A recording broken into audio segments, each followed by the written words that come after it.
छोटा शिमला स्थित सचिवालय के बाहर दृष्टिहीन संघ लंबे समय से धरना प्रदर्शन जारी रखे है। खुले आसमान के नीचे संघर्ष कर रहे दृष्टिहीन अपनी मांगों को लेकर सरकार के फैसले का इंतजार कर रहे हैं। हिमदर्शन से बातचीत में बताया कि सरकार की ओर से 24 दिसंबर तक बैठक का समय दिया गया था, जिसका संघ को अब इंतजार है। उन्होंने कहा कि जैसे ही 24 दिसंबर आएगी और सरकार की ओर से जो भी निर्णय लिया जाएगा, उसके बाद आगे की रणनीति का फैसला किया जाएगा। आने वाला समय ही बताएगा कि दृष्टिहीन संघ अगला क्या कदम उठाने वाला है। राजेश ठाकुर ने यह भी कहा कि इस बार संघर्ष को व्यापक समर्थन मिल रहा है। कई बड़े एनजीओ और सामाजिक संगठन दृष्टिहीनों के समर्थन में सामने आए हैं। इन संगठनों में रोमित सिंह ठाकुर, राकेश सिंह सहित अनेक संगठन शामिल होंगे, जिन्होंने धरने में साथ खड़े होने और मांगों को मजबूती से उठाने का भरोसा दिलाया है। दृष्टिहीन संघ का कहना है कि जब तक उनके जायज मांगों पर ठोस निर्णय नहीं लिया जाता, तब तक उनका शांतिपूर्ण आंदोलन जारी रहेगा। सचिवालय के बाहर चल रहा यह धरना अब सामाजिक संगठनों के समर्थन के साथ और तेज होता दिखाई दे रहा है। मेरा नाम राजेश ठाकुर, मैं नागपुर शहर का रहने वाला हूँ। जो ये हमारा संघर्ष चल रहा है, इसके लिए पूरे 785 दिन हो चुके हैं और खुले आसमान नीचे आज हमें लगातार 55 दिन हो चुके हैं। जी, सरकार की ओर से कुछ नहीं हो रहा है, ओनली झूठी गोलियां, झूठे आश्वासन चल रहे हैं। जैसे कोई अनिश्चितकालीन धरना चलता है, सबसे पहले सरकार की जिम्मेदारी बनती है कि उनको स्थायी स्थान दिया जाए, हर चीज़ की सुविधाएं उनको दी जाए। लेकिन यहाँ सुविधा की दूर की बात है, यहाँ तक सरकार की कोई ना मंत्री, ना विधायकगण, ना शासन प्रशासन के लोग तक हमारे साथ बातें करने नहीं आ रहे हैं। जो भी आज तक मीटिंग हुई वो बेनतीजा क्यों हुई?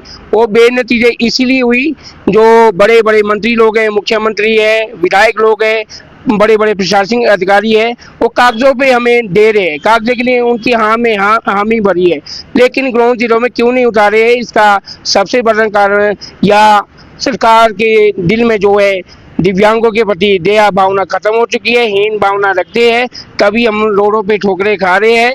बाकी अभी भी मीठी गोली सरकार ने दी है कि 22 से 24 तारीख तक आपको उस तरह बैठक दी जाएगी और आपको जो भी समस्या आ रही है इनको दूर करने का सरकार भरपूर सहयोग करेगी। ऐसा तो सरकार कहती है, लेकिन ये मीटिंगों में कहती है। जो प्रोसीडिंग की कॉपी आती है या जमीनी स्तर की जो सच्चाई है वो बद से बदतर दिव्यांगजनों की हो रही है। हमें आज परिवार चलाने में मुश्किल हो रहा है, क्योंकि जो हमारे लिए पुरानी सुविधाएं लगाई थी जयराम सरकार जी ने कि सहारा पेंशन हमें मिलती थी, वो भी कुछ सरकार ने बंद कर रखी है। दूसरा जो बस हिम कार्ड बस आप लोगों का भी शायद बन रहा है, सबका बन रहा है, उससे भी हमें कोई दिक्कत नहीं है। अगर सरकार दिव्यांगजनों को हिम बस कार्ड में जोड़ना चाहती है, उसका चलो हम सरकार का स्वागत करते हैं, लेकिन उसमें दिव्यांगों से कोई पैसा नहीं लिया जाना चाहिए और जो हमारे यूडीआई कार्ड है उसके साथ वो लिंक होना चाहिए क्योंकि उसके साथ हमारे सारे दस्तावेज लिंक हुए हैं और वही हमारा दिव्यांगों की सबसे बड़ी पहचान है। जी देखो, जैसे सरकार का तो सटेला हुआ 2.5 सालों से चल रहा है, इसके यहाँ जो भी हिमाचल प्रदेश की देवतुल्य जनता है, दानी सज्जन है, बड़े बड़े एनजीओ है, तो हमारी कुछ एनजीओ के साथ बातचीत भी हुई है कि अगला चक्का जाम जो भी आपका होगा, दानी सज्जनों से बात हुई है कि हम इस जो दिव्यांगों की आवाज बनेंगे और इस आंदोलन को हम जन आंदोलन बनाएंगे।